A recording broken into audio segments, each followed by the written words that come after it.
இப்போ டைம் பாருங்கள், 1 hour ஆயிடுச்சு வாக்கிங் முடிச்சுட்டு வர. டெய்லியும் கரெக்டாக இதே டைம் ஆகிடுது. அடுத்து என்ன பண்ண போகிறோம்னு பார்க்கலாம்.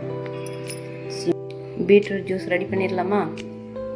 பீட்ரூட் ஜூஸ் ரெடி ஆயிடுச்சு. குடிச்சிட்டு வேலையை பார்க்கலாம். இன்றைக்கி என்ன டிஷ் செய்யலான்னு பார்க்கலாமா? இன்றைக்கி பீட்ரூட் சாதம் தான் செய்ய போகிறோம், பிரியாணி ஸ்டைலில். எங்கள் பசங்க பிரியாணினாக்கா நல்லா விரும்பி சாப்பிடுவாங்க. அதனால் பிரியாணி ஸ்டைல்லே செஞ்சிடலாம் பீட்ரூட் சாதம். அதுக்கு ஒரு பெரிய பீட்ரூட் எடுத்திருக்கேன்.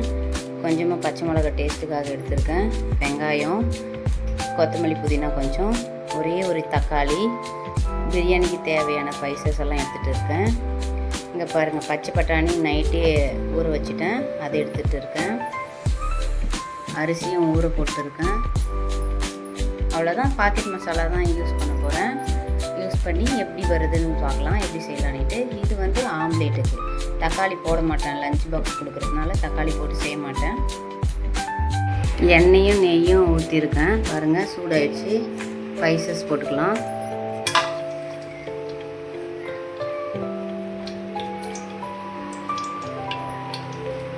கொஞ்சம் சூடு ஆனதுக்கப்புறமா வெங்காயம் போட்டுக்கலாம்.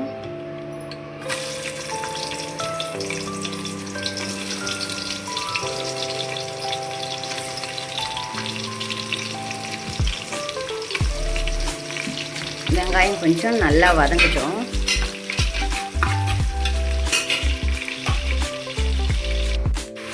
பாருங்கள், பீட்ரூட் பாதி அளவுக்கு மேலே நல்லா வெந்து வந்துடுச்சு. உப்பு போட்டு நல்லா வெந்து வந்துடுச்சு. இப்போ மசாலாலாம் சேர்த்துக்கலாம். ஃபஸ்ட்டு தனியாத்தூள் கொஞ்சமாக தான் நான் சேர்ப்பேன். மசாலா கம்மியாக தான் சேர்ப்பேன்.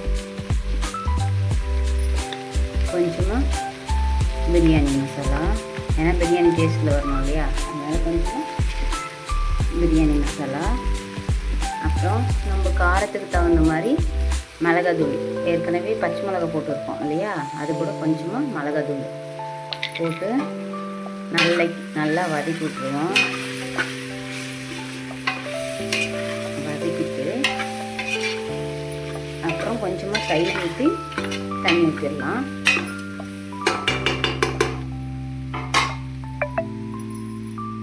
பாருங்கள், தண்ணி கொதிச்சுன்னு இருக்குது. நான் உப்பு காரம் பார்த்துட்டேன்.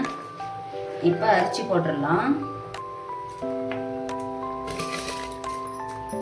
அரிசி போட்டுட்டு ஸ்லோ ஃப்ளேமில் ஒரு விசில் விட்டு எடுத்துக்கலாம்.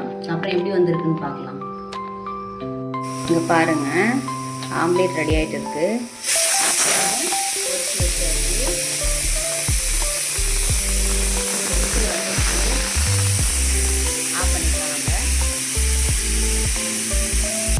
பாருங்கள், ஆம்லேட் ரெடி ஆயிடுச்சு. அவ்வளோதான், லஞ்ச் பாக்ஸ் ரெடி. மோர், பீட்ரூட் சாதம், அப்பளம், ஆம்லேட்டு, அப்புறம் பனானா. அவ்வளோதாங்க, முடிஞ்சிச்சு. இந்த வீடியோ உங்களுக்கு பிடிச்சிருந்தா சப்ஸ்கிரைப் பண்ணிவிட்டு லைக் பண்ணுங்கள், ஷேர் பண்ணுங்கள், கமெண்ட் பண்ணுங்கள். அடுத்த வீடியோவில் பார்க்கலாம். பாய்.